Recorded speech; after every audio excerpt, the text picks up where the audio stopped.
Good morning friends, good morning to all of you. आपका honey study classes में बहुत बहुत स्वागत है। आज हम देखने जा रहे हैं ज्योग्राफी के बहुत ही इंपॉर्टेंट टॉपिक के बारे में।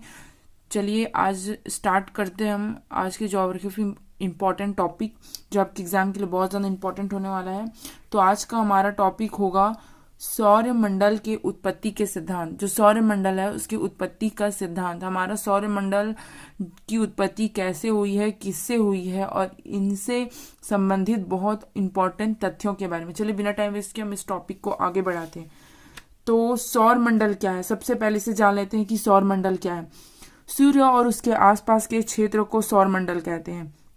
जहां पे हमारा सूर्य है और सूर्य के आसपास में जो भी चीजें विद्यमान हैं उसे सौर मंडल कहते हैं।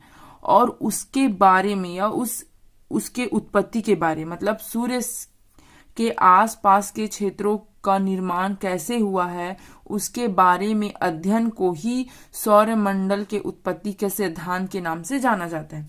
चले फ्रेंड्स, ये हो गई सौरमंडल की बातें। अब देखते हैं कि सौरमंडल की जो सिद्धांत है उनको अलग अलग वैज्ञानिकों ने अपने अपने अनुसार प्रकट किया है, उनकी परिभाषाएं प्रस्तुत की है। तो देखते हैं कि कौन कौन सी उनकी परिभाषाएं।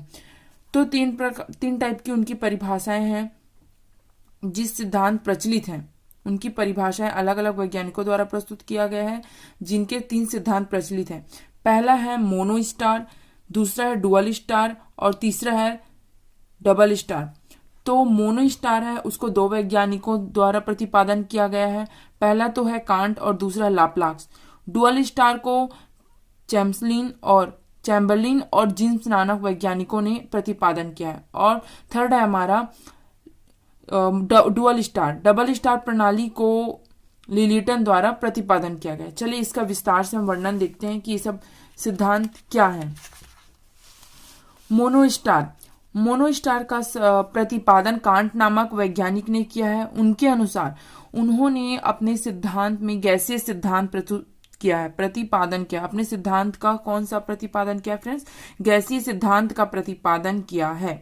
मतलब कि गैसीय सिद्धांत पर आधारित उन्होंने मोनो स्टार संबंधित प्रणाली के आधार पर सौरमंडल की उत्पत्ति के बारे में कुछ तथ्यों को हमारे सामने प्रस्तुत किया था। कौन कौन से तथ्य हैं उनके बारे में देखते हैं कि जब सूर्य घूर्णन करती है, कांट का कहना था फ्रेंड्स कि जब सूर्य अपनी अक्ष पर घूमती है, जब सूर्य अपनी अक्ष पर चक्कर लगाती है, घूर्णन की वजह से उनके कुछ भाग या उसके सूर्य के कुछ परत जो होती है वो अलग हो गई, जिस कारण से किसका निर्माण हुआ है? सौरमंडल या ग्रहों का निर्माण हुआ है। इससे सौरमंडल का निर्माण हुआ है।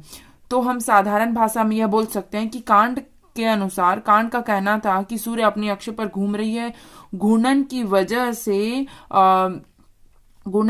से उसके जो परतें हैं, सूर्य की परतें, वो अलग हो गई, जिससे ग्रहों का निर्माण हुआ। चलिए एग्जाम्पल से समझते हैं कि मान लीजिए हम किसी थाली में, एक थाली है, उस थाली में हम क्या रखते हैं फ्रेंड्स? उस थाली में हम पानी रखते हैं। ठीक है, हम उस थाली में पानी रखते हैं। पानी रखकर अब जब उस थाली को घुमाते हैं तो कुछ घूमने की वजह से थाली से पानी बाहर की ओर आ जाता है। तो इससे कांट का कहना था कि इसी प्रकार से जब सूर्य घूम रही है अपने अक्ष में तो कुछ हिस्से बाहर आ गए, जिससे ग्रहों का निर्माण हुआ। ये किसका कहना था? ये कांट का कहना था। उसके बाद है फ्रेंड्स लाप्लास। मोनो स्टार प्रणाली में ही लाप्लास नामक वैज्ञानिक ने अपना सिद्धांत प्रस्तुत किया। उनका कहना था कि सूर्य का जो आंतरिक भाग है वो गर्म है और बाहर भाग धीरे धीरे ठंडा हो रहा है। तो जब वह बाहर भाग ठंडा होने की वजह से सूर्य से अलग हो गया, इससे हमारे ग्रहों का निर्माण हुआ। ये किसका कहना था? ये लाप्लास का कहना था। जिस प्रकार जैसे हम एग्जाम्पल समझते हैं कि जैसे कोई आलू है, जब आलू को बॉईल किया जाता है तो उससे जब ठंडा करने के बाद, उसे ठंडा करने के पश्चात उससे छिलका आसानी से या इजीली अलग हो जाता है। हम देखते हैं घरों में कि जो छिलका है वो इजीली अलग हो जाता है। और इसी प्रकार लाप्लास का भी कहना था कि जो सूर्य है उसका आंतरिक भाग है वो गर्म है और जो बाहरी भाग है वो धीरे धीरे समय के अनुसार ठंडा होते जा रहा है। ठंडा होने से उसकी जो परतें हैं वो अलग हो गई। अलग होने के पश्चात उस परत से छोटे छोटे टुकड़े निर्मित हुए। तो बड़े टुकड़े हुए वो ग्रह बने और जो छोटे टुकड़े हुए वो क्षुद्र ग्रह बने। ये किसका कहना था फ्रेंड्स? ये कहना था लाप्लास का कहना था। तो इस प्रकार लाप्लास का सिद्धांत यही असत्य पाया गया, क्योंकि जो ग्रह हमारे वर्तमान में विद्यमान है वो सूर्य से निर्मित हुए हैं, परंतु उनके अनुसार सूर्य से निर्मित हुए हैं, परंतु ग्रहों का सूर्य से कोई भी गुण समान या मैच नहीं हो रहा है। इस प्रकार लाप्लास का सिद्धांत असत्य पाया गया और इसके सिद्धांत को मान्यता प्रदान नहीं किया गया। नेक्स्ट है हमारा dual star theory. Dual star theory को दो वैज्ञानिकों द्वारा प्रतिपादन किया गया है। पहला तो है हमारा चैम्बरलिन के द्वारा और दूसरा है हमारा जीन के द्वारा। तो सबसे पहले देखते हैं चैम्बरलिन के अनुसार उनका क्या कहना था। उनका कहना था सूर्य तो था ही हमारे आकाशगंगा में, परंतु सूर्य के साथ एक और तारा था जो सूर्य के गुरुत्वाकर्षण के कारण से वह टूटकर विखंडित हो गया और इससे सौरमंडल का निर्माण हुआ। ये किसका कहना था? ये चैम्बरलिन का कहना था। और डुअल स्टार थ्योरी में ही हमारे जिम्स नामक वैज्ञानिक ने भी अपना तथ्य प्रस्तुत किया। उनका कहना था कि सूर्य के समीप बहुत बड़ा तारा था। उनका भी यही कहना था कि सूर्य के समीप बहुत बड़ा तारा था। जब सूर्य से गुरुत्वाकर्षण के कारण वह टूटने लगा। जैसे कोई चीज पास होती है तो वो ज्यादा आकर्षण करती है, दूर से थोड़ा कम आकर्षण करती है। मतलब जब सूर्य से तारा किसी चीज को आकर्षण कर रहा है तो पास जाने से बहुत ज्यादा और दूरी से बहुत कम आकर्षण ही कर पाएगा। इसी तरह जिम्स का कहना था कि जब वो पास से बहुत बड़ा हिस्सा और दूर से आकर्षण के कारण छोटा हिस्सा, तो बड़ा हिस्सा आकर्षण किया, वो ग्रहों का निर्माण हुआ उससे। और जो छोटे छोटे टुकड़े आकर्षित हुए, तारों से निर्मित हुए, उससे आकर्षण से छोटे टुकड़े निर्माण हुए, उससे क्षुद्र ग्रहों का निर्माण हुआ। ये किसका कहना था? ये जेम्स का कहना था। परंतु इसके भी सिद्धांत को मान्यता प्रदान नहीं किया गया, अर्थात इसके भी सिद्धांत का गलत माना गया है।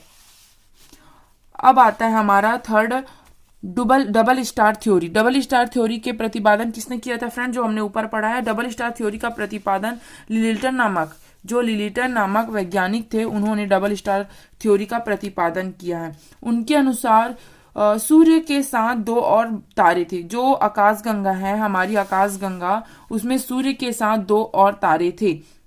एक बड़ा तारा था और एक छोटा तारा था। जब बड़ा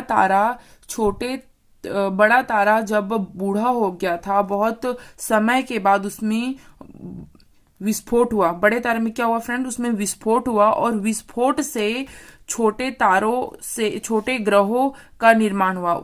बड़े तारों का जब विस्फोट हुआ तो उस बड़े तारों से छोटे ग्रहों का निर्माण हुआ। और जो टूटने के बाद से कौन सी प्रक्रिया होती है फ्रेंड्स? एक तो बड़ा तारा बनता है, वो निहारिका बनता है। डुअल स्टार थ्योरी, इस सिद्धांत का प्रतिपादन हमारे वैज्ञानिक लिलिटन द्वारा किया गया था। उनका कहना था कि सूर्य के साथ दो और भी तारे थे, एक छोटा तारा था और एक बड़ा तारा था। छोटे तारे नवीनतम था और जो बड़ा तारा था वो बहुत ही पुराना और बूढ़ा हो चुका था, जिस कारण से उसमें एक दिन अचानक विस्फोट हुआ।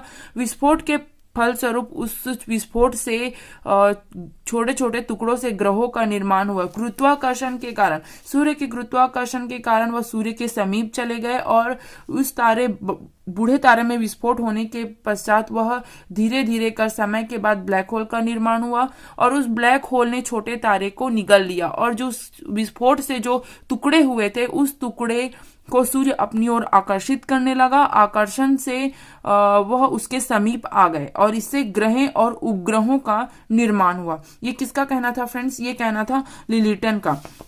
और इस सिद्धांत को मान्यता प्राप्त है क्योंकि इस सिद्धांत है जो डबल स्टार थ्योरी सिद्धांत है।